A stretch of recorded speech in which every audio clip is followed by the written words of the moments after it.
ఈనాటి అద్భుతాలు కార్యక్రమానికి స్వాగతం. మన దగ్గర చాలా మంచి సాక్ష్యం ఉంది. మాకు తెలిసిన ఒక ఫ్రెండ్ గురించిన సాక్ష్యం. అతడికి యాన్యూరిజం అనే మెదడుకి సంబంధించిన వ్యాధి ఉండేది. ఓకే. అతను బతికుండడం చూసిన డాక్టర్లు అద్భుతం అన్నారు. ఇది దేవుని శక్తి అని, అతని జీవితంలో దేవుడు ఏం చేశాడో అనే దాని గురించి, అతని జీవితంలో స్వస్థత గురించిన మంచి సాక్ష్యం ఇది. జాక్వెలిన్ మరియు తన భర్త వారిని ఇంటర్వ్యూ చేస్తారు. ఆ తర్వాత హాస్పిటల్ నుండి స్టాఫ్ నుండి వివరాలు చూద్దాం.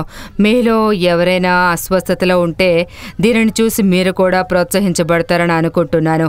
నాకు తెలుసు మన దేవునికి సమస్తం సాధ్యమే. అలాగే కార్యక్రమం మీ హృదయాలతో మాట్లాడి మిమ్మల్ని ఆశీర్వదిస్తుందని నమ్ముతున్నాను. ఆమేన్. ఓకే, మనం ఇప్పుడు సదరన్ కాలిఫోర్నియాలో మెకాలే కుటుంబంతో ఉన్నాము. దేవుడు గొప్ప అద్భుతములు చేయువాడు. అసాధ్యాలను సుసాధ్యం చేయటంలో ఆయన నీకు సహాయం చేస్తాడు. చూస్తూనే ఉండండి. స్కాట్లాండ్ లిండాతో ఆంటన్ మాట్లాడుతుండగా దేవుడు వారి ప్రయాణంలో వారి ఎడల చేసిన అద్భుతాల్ని మనతో పంచుకుంటారు. దేవునితో సమస్తము సాధ్యమే.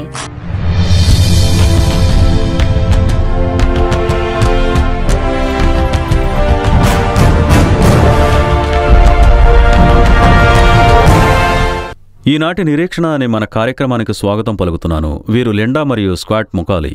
నిజానికి మేమిక్కడ ఫ్యూనరల్ హోమ్ దగ్గర లిండా అండ్ స్క్వాట్తో ఉన్నాం. వారి దగ్గర అద్భుతమైన సాక్ష్యం ఉంది. మీకు తెలుసా, ఈయనకు జరిగిందంతా ఒక అద్భుతం. దేవుడు ప్రజల జీవితాల్లో గొప్ప అద్భుత కార్యాలు చేస్తాడు. మనం ప్రార్థించి ఆయన్ను వెతికినట్లయితే. స్క్వాట్, నీకు స్వాగతం. ఈ ప్రోగ్రాం చాలా బాగుంది ఇక్కడికి రావడం. లిండా, ఈ ప్రోగ్రాంకు స్వాగతం. మొదటగా నేను మిమ్మల్ని ఒక చిన్న ప్రశ్న అడుగుతాను. మీకు తెలియనివి ఎన్నో సంఘటనలు మీకు జరిగాయి కదా? అవును. లిండా, మాకు చెప్పండి. అది వ్యాలంటైన్స్ డే 2011. స్కాట్ నాకు ఫోన్ చేశాడు మా వేరే ఆఫీస్ నుండి. ఏం చెప్పాడంటే, నాకు తలనొప్పిగా ఉంది, కొంచెంసేపు పడుకుంటాను అన్నాడు. ఆ తర్వాత అతను మరలా ఎప్పుడు ఫోన్ చేశాడంటే రాత్రి 8 గంటలకు. అప్పటికి అతని తలలో యాన్యూరిజం అనే విస్ఫోటనం జరుగుతుంది. అతడు అలా 8 గంటలు బాధపడుతూనే ఉన్నాడు. అంతవరకు స్కాట్ని ఎవరూ కాంటాక్ట్ చేయలేదు. ఇది ఎంత భయంకరం! అది నీకెలా తెలిసింది? వెల్, ముందుగా నేను అతనికి మైగ్రేన్ ఏమో అనుకున్నాను. ఎందుకంటే నేను అక్కడ లేను, నాకేమీ తెలియదు. నేను అనుకుంటున్నాను, ఒకవేళ తనకి మైగ్రేన్ అంతసేపు అంతెక్కువగా వస్తున్నట్టయితే ఏదైనా ఎమర్జెన్సీకి తీసుకువెళ్లాలని. ఈలోగా ఫోన్ కాల్ వచ్చింది. నేను ఇంటి నుంచి బయలుదేరాను.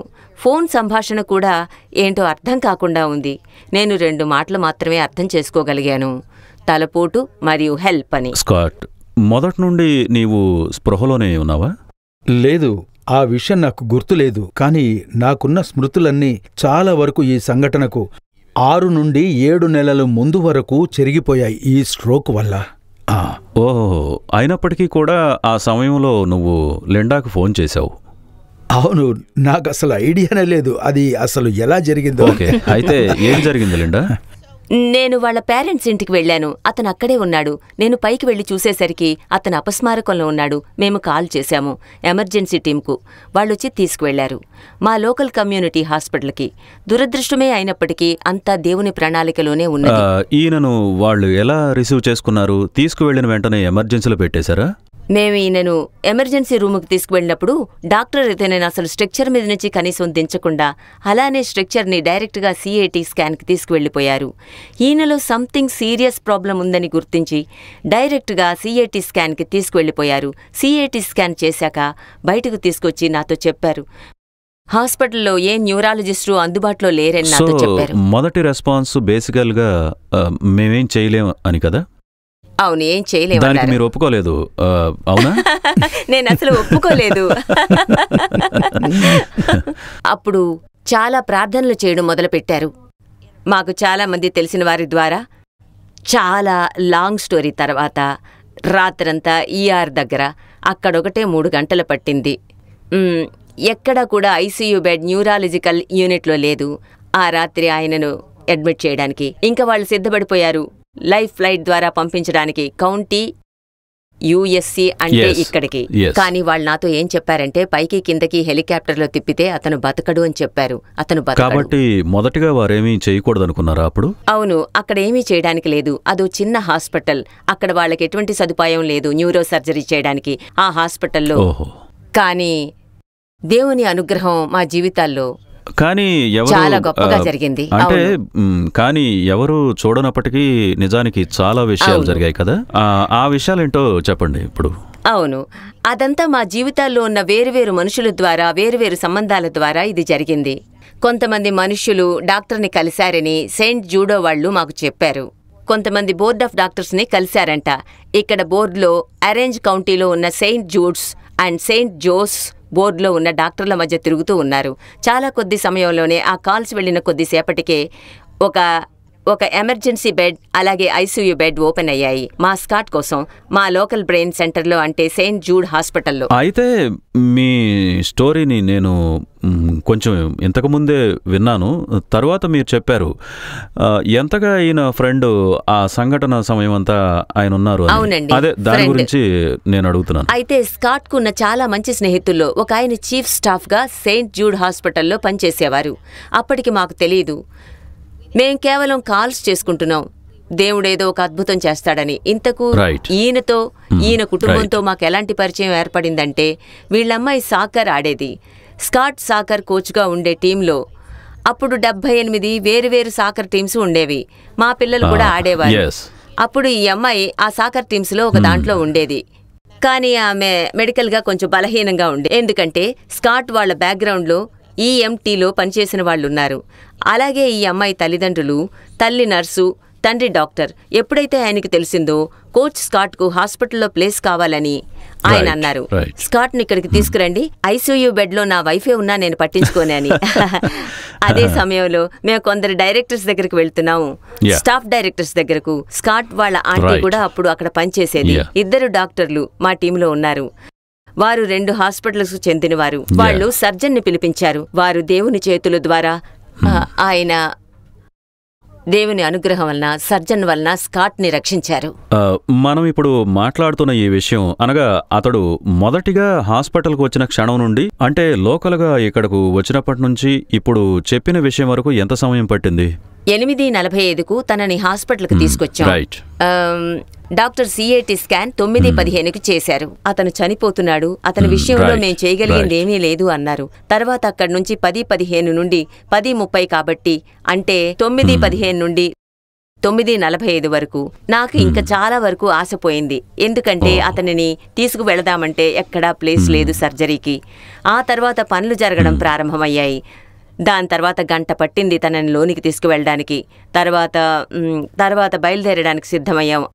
అన్ని విషయాలు వాటంతట అవే కుదురుకున్నాయి. That's amazing. నేనేమనుకుంటున్నానంటే చాలా మంది ప్రజలు తుడుచుపెట్టుకుపోతారు ఈ పరిస్థితుల్లో. ఆ సమయంలో గొప్ప శక్తి కలిగి ఉన్నారు. You know what, God is good. ఎందుకంటే అది నేను ఎలా చేశానో నాకే తెలియదు. నేనెప్పుడూ అనుకోలేదు ఇలాంటివి ఎదుర్కొంటానని. వాళ్ళు నా మొహం మీదే చెప్పారు మేము ఈ విషయంలో ఏం చేయలేమని. దీనికి కొంచెం సేపటి తర్వాత ఒక డాక్టర్ హాస్పిటల్కి వచ్చారు, ఒక వైట్ కోట్ వేసుకొని.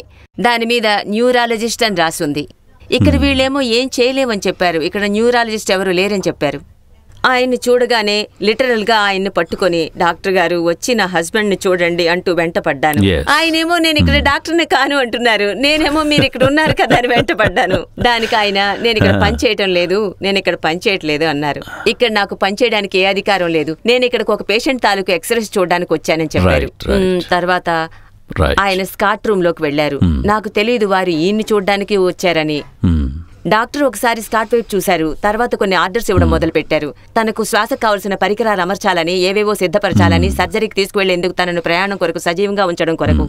ఆయన గనక రాకుంటే మేము స్కాట్ ని కోల్పోయేవాళ్ళం. ఎందుకంటే శ్వాస పరికరాలు అమర్చి 5 నిమిషాలు కూడా కాలేదు. ఆయన అప్పుడు ఏమాత్రం ఊపిరి తీసుకోలేకపోయేవారు. అమేజింగ్. అతను ఈయనకు ఆపరేషన్ చేసిన సర్జన్ కాదు కదా? సర్జనే వచ్చిన అతను ప్లేస్ సెన్షియాలో ఉంటారు. అక్కడ ఒక చిన్న హాస్పిటల్ ఉంది. అక్కడి నుండి మధ్యలో ఎక్స్రేలు కలెక్ట్ చేసుకుని సెయింట్ జూడ్కి సర్జరీ చేయడానికి వచ్చారు. ఆయన అసలు నాకెందుకు చెప్పలేదంటే పేషెంట్ మీద విశ్వసనీయత, అలాంటివి ఉంటాయి కదా. తర్వాత ట్రాన్స్పోర్ట్ విషయాలు కూడా ఆయనే చూసుకున్నారు. అంటే నర్సులు, డాక్టర్లు ఆయన సలహాలు పాటించడంలో ఎంతో సంతోషించా.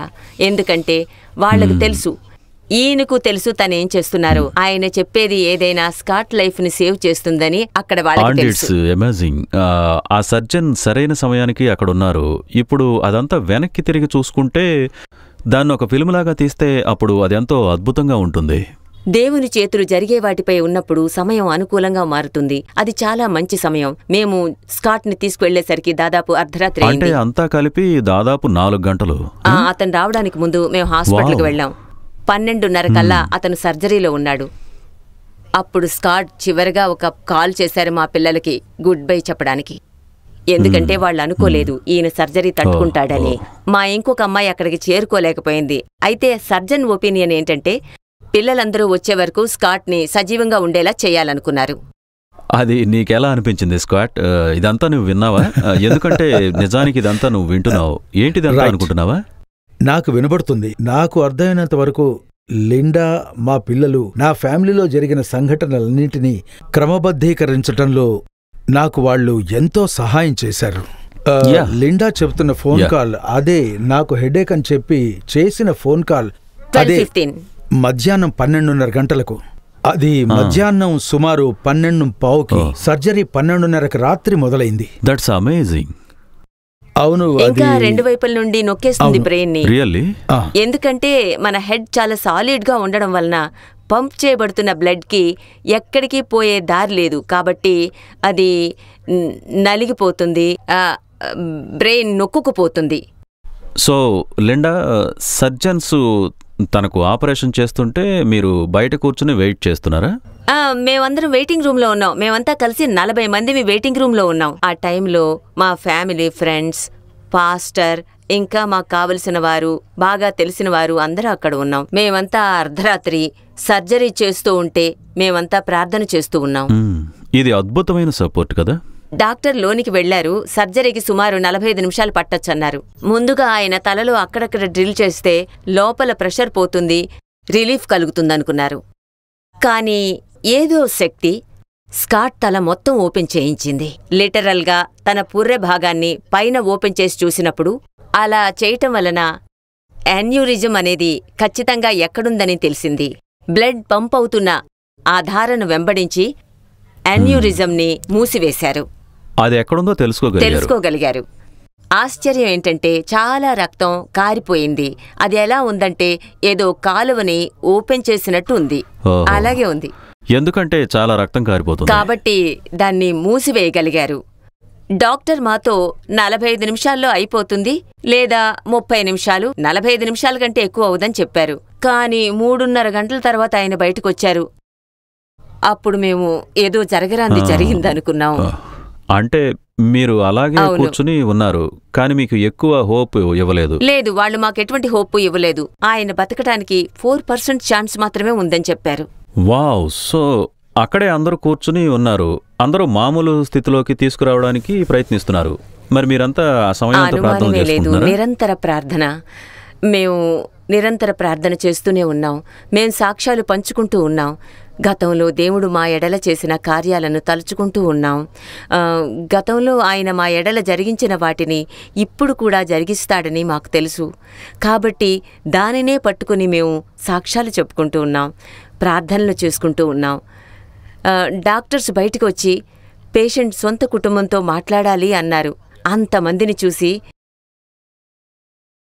మీకు తెలుసా, అప్పుడు తెల్లవారుజాము 4 గంటలయింది. ఆ డాక్టర్ సర్జరీ బట్టలతోనే బయటికి వచ్చి 40 మంది పైగా ఆ వెయిటింగ్ రూమ్లో ఉండడం చూసి ఆశ్చర్యపోయారు. ఎందుకంటే మేమంతా ఆ అర్ధరాత్రి తన కోసం ప్రార్థన చేస్తూనే ఉన్నాం నమ్మకంతో. అప్పటికి ఆయన ఒక ఐడియాకొచ్చారు. మేమంతా చాలా పెద్ద కుటుంబం అని. అక్కడ ఉన్నవారంతా నేను, నా పిల్లలు, వారి వారి కుటుంబాలు, స్నేహితులు అలా అలా ఉన్నాం. అప్పుడు ఆయన బయటకు వచ్చి ఇలా అన్నారు, లోపల అక్కడేం జరిగిందో నాకు తెలీదు, కానీ చేసిందైతే నేను కాదు అని. మేము అన్నాం, ఆయన్ని చూసి ఒకటే చెప్పాం, అక్కడేం జరిగిందో మాకు తెలుసు, అది మా దేవుని పని. మీరంతా సమయంలో ప్రార్థన చేసుకుంటున్నారు కదా, దేవుని మీదనే అనుకున్నారు? అవునా, దేవుని పనే అనుకున్నాం. ఒకవేళ దేవుడు తనని రక్షించకపోయినా సరే ఆయన ఎల్లప్పుడూ మంచివాడే. ఇంతమంది నా చుట్టూ ఉన్నారు. మా స్నేహితులు సహాయం చేశారు. ఇంత బలం నాకిచ్చారు. ఇదంతా నా ఒక్కదాని వల్ల అయ్యేదని నేను అనుకోను. నా చుట్టూ సహకారం లేకపోతే నాకసలింత బలం వచ్చుండేది కాదు. ఓడిపోకుండా ఉండటానికి మీరు ఎంతో కష్టపడ్డారు. ఈ సమయంలో మీరు గనక ఓడిపోతే మీరలా కేవలం కూర్చునే ఉంటారు అంతే. కానీ మీరలా చేయలేదు. మీరు చేసిందంతా ఒక పోరాటమే. దాని తర్వాత ఆయన 8 రోజులు కోమాలో ఉన్నారు. అప్పుడు మేం పోరాడాం. ప్రేక్షకులు, మీకు కూడా ఇది ఎంతో అద్భుతంగా ఉంది కదా. మీ జీవితాల్లో కూడా ఇలాగే జరిగితే అది ఓడిపోయే విషయం కాదు. మీకు తెలుసా, దేవుడు అద్భుతాలు చేయగలడు. అదే అద్భుతం గురించి మాట్లాడుతున్నాం. సర్జరీకి ముందు, సర్జరీ తర్వాత దేవుడు అన్ని విషయాలను క్రమంగా జరిగించాడు. ఇంకొక విషయం తెలుసా, ఆశ్చర్యమైన విషయం, సర్జన్ ఆపరేషన్ నుండి బయటకు వచ్చాక అతనిలా ఉన్నాడు. అక్కడేదో జరిగింది, నేను చేసింది ఏమీ లేదు అన్నాడు. అంతే కదా? అవునా లిండా? అదే కదా చెప్పింది అతను? అదే నిజానికి అతని అభిప్రాయం. ఇంతకీ అతను విశ్వాసి కూడా కాదు. కాబట్టి నిజానికి లోపల అక్కడ ఏం జరిగిందో నిజంగా అతనికి అర్థం కాలేదు. సరే, కానీ ఇది ఇంకో సాక్ష్యం లాగుంది. ఎందుకంటే నేను అనుకుంటున్నాను దీనివల్ల అతనికేదో జరుగుంటుంది. అది ఈయన చెప్పాలి. ఓకే, దాని దగ్గర తర్వాత వద్దాం. సో అంటే ఆ టైంలో మిమ్మల్ని ఇంటికేమైనా పంపించేశారా? నన్ను వెళ్ళమన్నారు, కానీ నేను వెళ్ళలేదు. నేనా 23 రోజుల్లో కేవలం 8 గంటలు మాత్రమే ఇంటికి వెళ్ళాను. ఓకే, అంటే రాత్రులంతా మీరు అక్కడే ఉండేవారు? రాత్రులు కూడా అక్కడే ఉన్నాను. మీకు ఎప్పుడు తెలిసింది తన విషయంలో అంత సవ్యంగానే ఉన్నట్లు కనబడుతుందని? ఎప్పుడు చెప్పారు? బహుశా అతడు ఆ పోరాటంలో బయటపడిపోతాడని ఎప్పుడు తెలిసింది? అది 4-5 రోజుల్లో జరిగింది. ఇంకా ఈ ఎన్యూరిజం అతన్ని చంపలేదు అని చెప్పారు. వాళ్ళకింకా తెలీదు ఈయన ఎంత బాగా కోలుకుంటారో. ఎందుకంటే అప్పటికి ఆయన ఇంకా కోమాలోనే ఉన్నారు. ఎన్యూరిజం ఆయనకు హాని చేసేటట్టు కనిపించలేదు. కానీ ఇతనికి న్యూమోనియా ఉంది. 2 ఊపిరితిత్తుల్లోనూ ఇన్ఫెక్షన్ ఉంది. వావ్, అంటే దానిపైన ఇంకొకటా? దాని వలన ఈయనకి ఫీవర్ పెరిగిపోతూ ఉండేది. బ్రెయిన్ ఇంజరీ ఉన్నందువల్ల బ్రెయిన్ని కూల్ చేయవలసి వచ్చేది. కాబట్టి మేము ఆయనని ఐస్లో ప్యాక్ చేసి అది ఇది ఇస్తూ ఉండేవాళ్లం. 3 రోజుల తర్వాత ఆయన లేచారు. మెల్లిగా లేచారు. అంటే మూవీస్లో చూపించేటట్లు సడన్ గా కళ్ళు తెరిచి మాట్లాడేటట్టు కాదు. అలా లేదు మా ఎక్స్పీరియన్స్. అంటే ఇక్కడ నుండి మీ ఎక్స్పీరియన్స్ చెప్పాలి. స్కాట్, మీరు కళ్ళు తెరిచినప్పుడు స్పృహలోనే ఉన్నారా అప్పుడు? అంతగా లేదు. బ్రెయిన్కి చాలా డ్యామేజ్ అవడం వల్ల ఆ సమయంలో నేను సరిగ్గా చూడలేకపోయేవాడిని, వినలేకపోయేవాడిని, అలాగే మాట్లాడలేకపోయేవాడిని. ఒకానొక సమయంలో అయితే డాక్టర్స్ నేను మాట్లాడగలుగుతున్నానా, చూడగలుగుతున్నానా అని గుర్తించడానికి, తెలుసుకోవడానికి చాలా ప్రయత్నం చేశారు. దానికోసం లిండాని తీసుకొచ్చి నా ముందు పెట్టారు, నేను చూడగలిగేంత దూరంలో. కానీ ఆ క్షణంలో నేను చేసింది, ఆమెను చూడగానే ఆమె చేతిని పట్టుకున్నాను నేను. అవును, మేమెవరో తెలుసా అని అడిగాం. అది ఎవరని నేను చెప్పగలను? నేను వైఫ్ అని చెప్పలేను, లిండా అని చెప్పలేను, అసలు ఎవరనేది నేను చెప్పలేను. కానీ నా భార్య అని తెలుస్తుంది. కానీ ఒకటే మాట అనగలిగాను, తన చేతిని పట్టుకున్నప్పుడు నాది, ఆమె నాది అని. అవును, ఆమె నాది. నాకు చాలా మసగగా కనిపించేది. డాక్టర్స్ ఏమో చాలా కేర్ఫుల్గా నన్ను కోమాలోంచి లేపడానికి నిరంతరం బాగా ప్రయత్నం చేస్తూనే ఉన్నారు. అక్కడి నుంచి చాలా రోజుల తర్వాత మందులివ్వడం క్రమంగా తగ్గించారు. అందువల్ల నేను మాట్లాడగలుగుతానన్నట్టుగా ఉందన్నమాట. వాళ్ళు కూడా చాలా సర్ప్రైజ్ అయ్యారు. ఆ తర్వాత నేనేవైనా మాట్లాడగలిగాను అంటే, చూడగలిగాను అంటే అది కేవలం డాక్టర్స్ చేసిన ప్రయత్నంగానే నేను మాత్రం అనుకుంటున్నాను. ఎందుకంటే నా బ్రెయిన్ కి జరిగిన డ్యామేజ్ అటువంటి. ఆ ముందు రోజు మా అమ్మాయి ప్రార్థన చేసినప్పుడు ఆ 7 రోజుల వరకు మా ప్రార్థన ఇదే: ప్రభువా, అతనికి నన్ను తెలియపరచు, నిన్ను తెలియపరచు. మేం డీల్ చేస్తున్న ప్రతిదీ మీ చేతికి అప్పగించుచున్నాము. అది భౌతికంగానే కావచ్చు. ప్రభువా, ఒకవేళ అతను నిన్ను గుర్తుపట్టాలి, నన్ను గుర్తుపట్టాలి, అదే నాకు కావాలి అని. ఇదే నా ప్రార్థన అన్ని రోజులు కూడా. ఆ ముందు రోజు కూడా, అంటే ఆయన కోమా నుంచి లేచే ముందు రోజు నర్సు వచ్చి, మీకొకటి తెలుసా, మీ ఆయన ఏంటేంటో మాట్లాడుతున్నారు, గొణుగుతున్నారు, ఆయన భాష పోయింది అని చెప్పింది. నువ్వొకటి తెలుసుకోవాల్సిందేంటంటే అతనికిప్పుడు భాష లేదు అంది. ఆ సమయంలో నేను చాలా అలసిపోయి ఉన్నాను. ఆయనేం చేస్తున్నాడో నేను గుర్తించలేకపోయాను. మా అమ్మాయికి 14 ఏళ్లు. తను స్కూల్ నుంచి వస్తూ, అమ్మా డాడీ ఎప్పటినుంచి ప్రేయర్ స్టార్ట్ చేశారు అని అడిగింది. వాళ్ళ డాడీ ఆమెకి హిబ్రూ ప్రేయర్ నేర్పేవారు. తనే గుర్తుపట్టింది ఆ ప్రేయర్ని. వెంటనే నా మైండ్కి క్లిక్ అయి హిబ్రూ వర్డ్స్ నేను కూడా విన్నాను. అప్పటి వరకు నేను చాలా అలసిపోయి ఉన్నాను. నా బ్రెయిన్ ఏమీ పనిచేయడం లేదు. నాకొకటి అర్థమైంది. ఏంటంటే మా కుటుంబం అందరిలో చిన్న పాపగా ఉన్న అమ్మాయికి ఆ ప్రార్థనను కనుగొనే శక్తిని దేవుడే ఇచ్చాడని నేను నమ్ముతున్నాను. తనతో తన డాడీ లేరు అన్నట్టు ఉండేది. కాబట్టి ఆమె లోపలికొచ్చి చూసి, నాకు తెలుసు నా ప్రార్థనకు జవాబు వస్తుందని, ఆయన తన దేవునిని తెలుసుకున్నారు. ఆ మరుసటి రోజే సర్జన్ను తన్ను అడిగారు నేనెవరు అని. అప్పుడు ఆయన గొణుగుతున్నారు. పూర్తిగా స్పృహలోకి రాలేదు.